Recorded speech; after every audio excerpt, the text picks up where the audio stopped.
gusto kong ipakilala sa inyo. The April Boy Regino, Mr. Jan Macenas, and Madeline, of course. Eto po si Kate Yalo. Okay, I'll give the ano sa kanila. Ito. 27 po. Ay, 27, sorry. 27 lahat. At siya po ay product of the audition. Hello po, magandang araw po sa inyong lahat. Maraming salamat po sa lahat po ng dumalo. And napakasaya ko po na nandito po kayo lahat. At ayun po, ako po ulit si John Arsenas. Sana po nagustuhan niyo po yung pelikula. At ayun po. Hello, ako nga pala po si Kate Yalong as Madeline. Maraming salamat po sa lahat po na pumunta dito ngayon. Ayan, sana din po nag-enjoy po kayo sa palabas. Okay.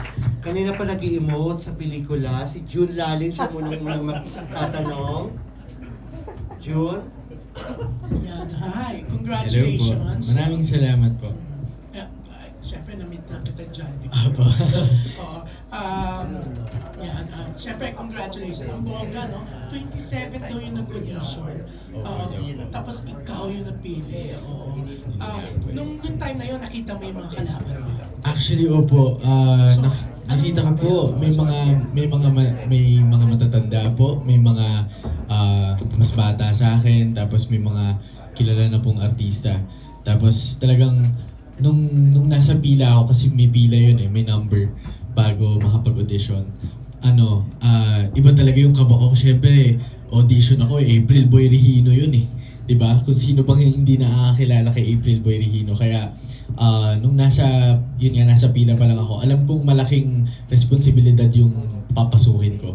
Kaya ayun po, napakasaya ko at napaka-blessed ko. Maraming salamat sa Diyos na nandito ako ngayon, nasa harap niyo po, at natapos namin yung pelikula ng maayos. Yeah. Pero anong naramdaman mo noon? Nakita mo ang dami mong kalaban. Opo. Actually, kinabahan talaga. Yun yung una, kinabahan. Tapos, masaya rin ako na nandun ako, na nakita ko, may mga kakilala rin akong mga May mga nag-audition. nakita ka na alam mo sa sarili mo na, pwede rin to. Opo, marami talaga. Mas kinabahan ka. Yes po. Actually, doon, ang daming nag-i-impersonate kay April Boy. Yung mga sumali sa Pilipinas Got Talent na nag-i-impersonate kay April Boy. Kaya, yun, kinabahan talaga ako, pero laban pa din. Pero anong paghahanda ang ginawa mo for the audition? Ang paghahanda ko po talaga is, kinilala ko talaga kasi ako kilala ko si April Boy as yung sa di ko kayang tanggapin, singer, ganyan, yung gumaganon. Pero hindi ko siya kilala personally. Kaya ang ginawa ko, pinanood ko po lahat ng pelikula ni April Boy. Tapos hindi lang pala siya singer, hindi lang siya basta singer. Rin siya, nag-artista rin siya. Gumanap rin siya sa mga ilang pelikula. Kaya ayun, pinanood ko po lahat yun, inaral ko yung mga kanta, tapos inaral ko kung paano siya kumanta. Yun talaga yung pinaka-preparation ko, inaral ko kung paano siya kumanta. Yeah, hi. Yeah, Kate. Yeah, Hello Kate po. Yalong, yeah. Kate, ikaw, nag-audition ka rin bilang Mrs. Madeline Regino. As Madeline, tinawag po ako sa office po nila Direk Efren tsaka ni Madam Marinette. Tapos pagdating doon, sabi nila, ay nako, pwede ka, kamukha ka ni Madeline. So, nung time po na yun, hindi pa din ako sure na ako po yung nakuha, pero yun, pinag-uusapan na po. So, nag-audition ba po ako? Yes, nag-introduce po ako sa kanila. At yun po. Siyempre, yalong ka sa showbiz, kilala yung mga yalong ng M-Set. No? M7. M7 kasi Yes, siya. po. Tapos Siniswerte, di ba? Yan, kamag-anak ka nila? Actually, yes po. Yung lolo ko po talaga si M2. Pero po, hindi ko talaga na-meet pa si Ben Yalong in person. Pero yun po yung lolo ko, si M2 po. Mas matanda. Kilala rin naman siya sa show, di ba? Mga M2. Yes, opo. Yan. So, congratulations, ang bongga. Maraming salamat po. Pero November 27 na kayo, no? Yes, November Yan. 27. Good luck! Maraming salamat po. Okay, next question from Leia Salterio of ABS-CBN. Hello po, good afternoon po. You were familiar already with April Boy before you audition? Yes po, actually yung tatay ko po kasi idol niya po talaga si April Boy before pa. Kaya nung nagsisimula pa lang po ako kumakanta, naririnig ko po lagi yung mga kanta ni April Boy. Yes po. So ano yung pinakamahirap na ginawa mo for this film? Actually, ang pinakamahirap is yung yung preparation kung paano ko gagayahin si April Boy. In terms sa pagkanta, nag-attend po ako ng vocal lessons para lang ma-attain kung ano yung boses kasi ni April Boy. Dahil sobrang napaka-distinct ng boses ni April Boy. Kahit ako, nung ginagaya ko siya, kaya ko ba to, ganyan. Pero yun, hanggang sa halos ma-attain ko po yung boses niya. Si Kate, hi. Hello po. So, ano na-feel mo when you were chosen to portray the wife? Noong una po na nagulat po talaga ako na parang, wow, ako, magiging asawa ako ni April Boy as a new artist po. Hindi ko po akalain na mabibigyan po ako ng Film ganitong debut. role. Yes po, opo. Okay. My very first movie po. Congratulations. Maraming salamat. So, hindi ka naman nervyos dahil first film mo to? Naku po, every time na gumagawa ako po ng project, lagi po talaga ako nininervous. Siguro po ganun po talaga kung mahal niyo po yung ginagawa niyo. Every time I step in set, grabe po yung kaba ko. Pero once narinig ko na yung action, doon na po nag-iibang anyo na po talaga ako. Anong feeling mo na hindi na pasama to sa film fest?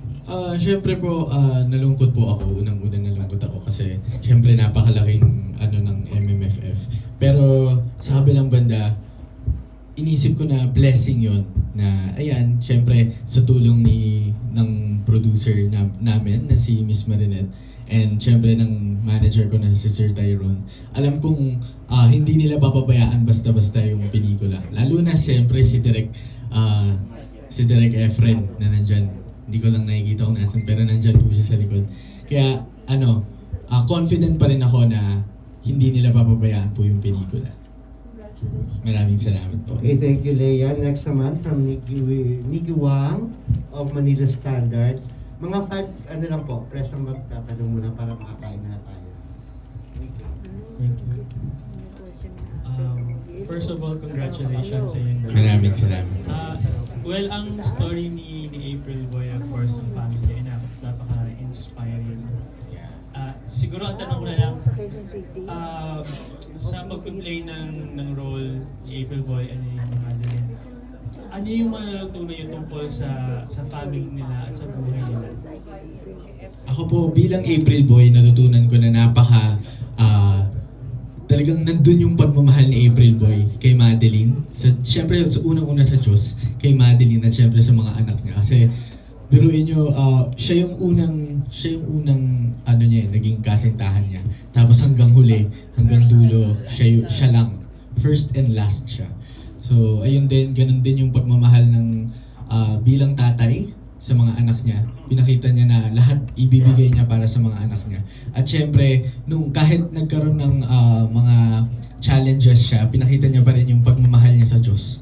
Na pinakita na wala siya kundi kung wala yung Diyos. Kaya nagkaroon siya ng challenges, medyo tumalikod siya sa Diyos, nagtampo siya sa Diyos, pero hanggang sa dulo, bumalik siya at nanaig yung pananampalataya niya sa Diyos. Ako naman po, ang natutunan ko sa movie talaga kasi halos parehas din po kami ng family ko. So, sobrang nakaka-relate ako. Very family-centered, lagi din kami magkakasama at hindi namin talaga iniwan yung isa't isa. Ang pinaka natutunan ko dito is, yun nga, cherish every moment with your family. Yung mga mahal mo sa buhay, huwag mo silang tatalikuran dahil sa huli, sila lang talaga ang makikiramay sa inyo. Yun po. Okay, maraming salamat. Magandang hapon sa inyo. Ayan, lahat. kasama rin natin pala si Dindo Arroyo. Ayan, babatuloy. Po, ang aking tatay, Yes. Sir Dindo Arroyo. Good afternoon. Good afternoon.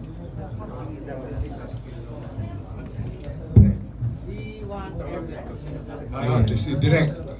Sige, mamaya tawagin natin si Direk Efren para magbigay na ng message natin. Next from Iza. of Bravo, ano ba ito? Bravo News.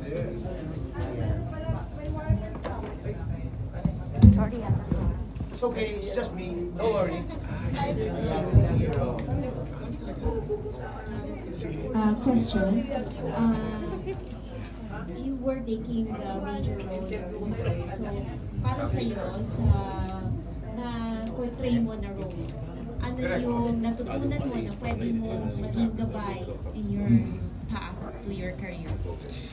Sa buhay ni April Boy, pinaka natutunan ko na kung mahal mo talaga, kunyari, pinakita niya kay Madeline na mahal niya talaga siya. Hanggang dulo pinakita niya na mahal niya talaga si Madeline, na hindi siya tumingin sa iba. Ganoon. Tapos pinakita niya rin yung pagmamahal niya sa Diyos. And pinakita niya yung pagmamahal niya sa mga anak niya. Parang yun yung pinaka natutunan ko na kapag mahal mo talaga, ipaglalaban mo hanggang dulo. Kahit ano pa pong dumating sa'yo, nagkasakit siya ng 3 malalang sakit, pero nanaig pa rin yung pagmamahal niya. Challenges when you were taking... Excuse po, palit po tayo ng... Challenges po. Actually, fact lang, nung nagsimula po kaming mag-film, mag-shoot po, bumabagyo. Yun po yung kasagsagan ng bagyo. 3 araw po kami sa Laguna and then bumabagyo. 4 na araw. Ayun, bumabagyo po. Yes, totoo. Lubog po yung Manila, nasa Laguna po kami. And yun po, ang lakas-lakas ng ulan. Hindi po namin alam kung paano namin kukunan yung mga exterior scenes. Yun po yung una. Kasi habang bumabagyo, yun po.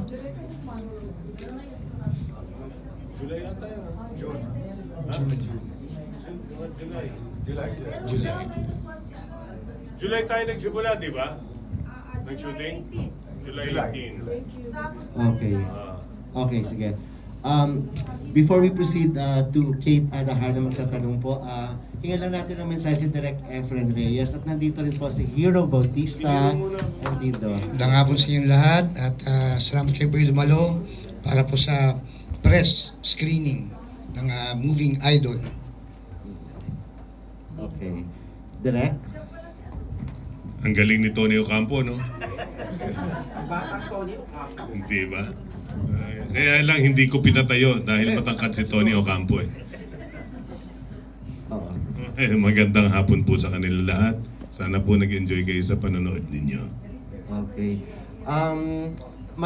Karamihan dito kasi sa mga na-invite nating mga press ay yung kilala nila. Of course, kilala na sa April Boy rin ng mga tao sa paligid niya. Kaya nagre-react sila nung nakita si Venus Saturno, Kuya Jerm, si Tony Ocampo, ganyan. Okay, our next question from Kate Adahar. Hi, my question is for Kate then. Nakausap mo ba si Miss Madeline bago mo ginampanan? Ano yung mga napag-usapan, ganyan? Yes, nakausap ko si Tita Madeline at habang kinukwento niya sa akin yung mga kwento nila ni April Boy, nakikita ko talaga sa mga mata niya kung gaano niya kamahal talaga si April Boy. At tinuturuan niya ako minsan sa mga scenes, ganito yan yung ginawa namin dyan. So yun yung mga nakita niyo dun sa scenes, usually dun sa bahay nila.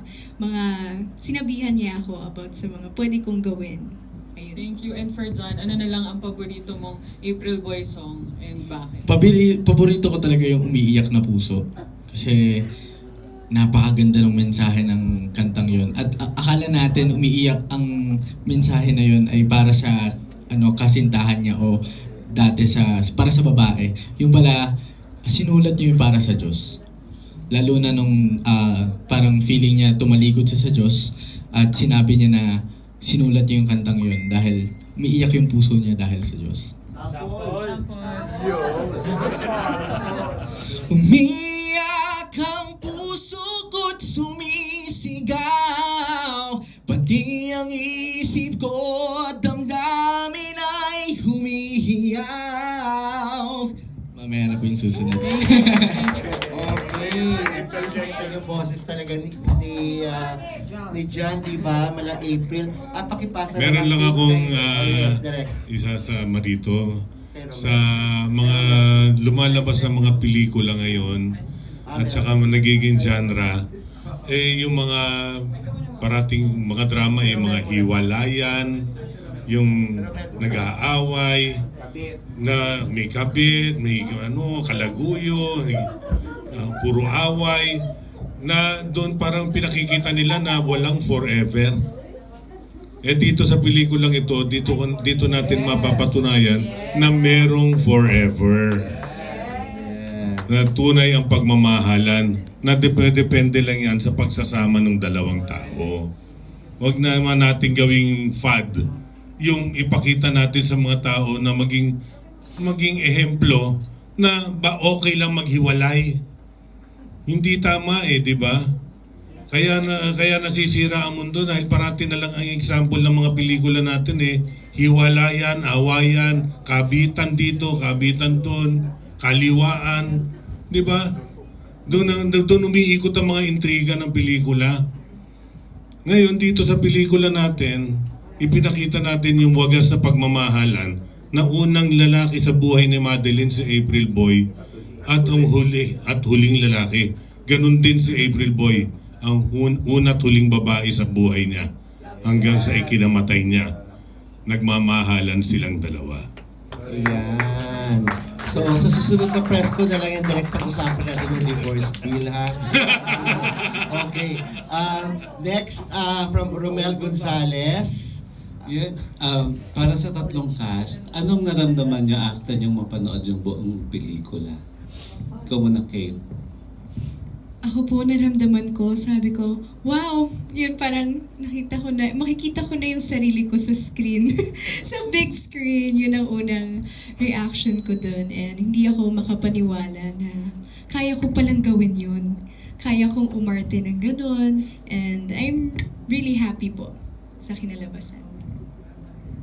Ako po, anong nakita ko yung sarili ko sa screen, sobrang grabe. Una kong sinabi, maraming salamat sa Diyos kasi walang lahat na ito kung hindi dahil sa Diyos, syempre.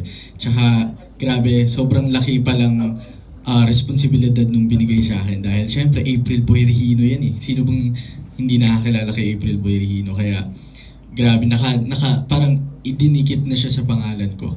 Kaya, nung nakita ko yung sarili ko, sobrang saya ko, as in, sobra. Ako nakita ko yung potential nung director na hindi lang siya pang-artista. Hindi, kasi di ba tatay nito magaling din na director. Di ba? Hindi magiging Fernando po Jr. kundi dahil sa tatay niya. Tapos, itong dalawan to, guys, malaki potential niyo.